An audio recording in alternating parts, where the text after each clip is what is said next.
কক্সবাজারের উখিয়ার ১৩ নম্বর রোহিঙ্গা ক্যাম্পের একটি ফুটবল মাঠে শনিবার সকাল থেকে জড়ো হতে থাকেন হাজার হাজার রোহিঙ্গা। কারো হাতে মিয়ানমারের পতাকা, আবার কেউ হাতে রেখেছেন নানা ধরনের ফেস্টুন ও ব্যানার।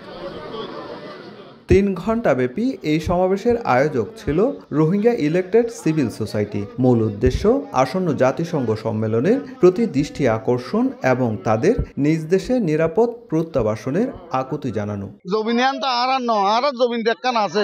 মাঝে বিভিন্ন দেশের প্রেসিডেন্ট, বিভিন্ন দেশের বড় বড় লিডার কল, বাংলাদেশের লিডার কল যারা এদিকে ইতারা আছে আর রোহিঙ্গার হালতরে আর রোহিঙ্গার মজবুরিরে বুঝাইব লাগি বৈঠক হইব, মিটিং হইব, মিটিংয়ে আমাদের আর রোহিঙ্গা হাজার না চাই। স্বদেশে ফেরার পাশাপাশি মিয়ানমারের সংগঠিত গণহত্যার সুষ্ঠু বিচার দাবি জানান রোহিঙ্গা নেতারা।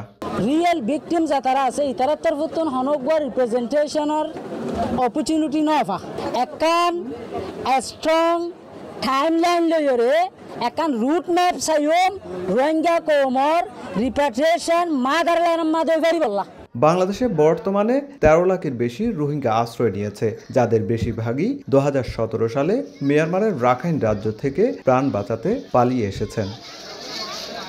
সুজাউদ্দিন রুবেল, সময় সংবাদ, কক্সবাজার।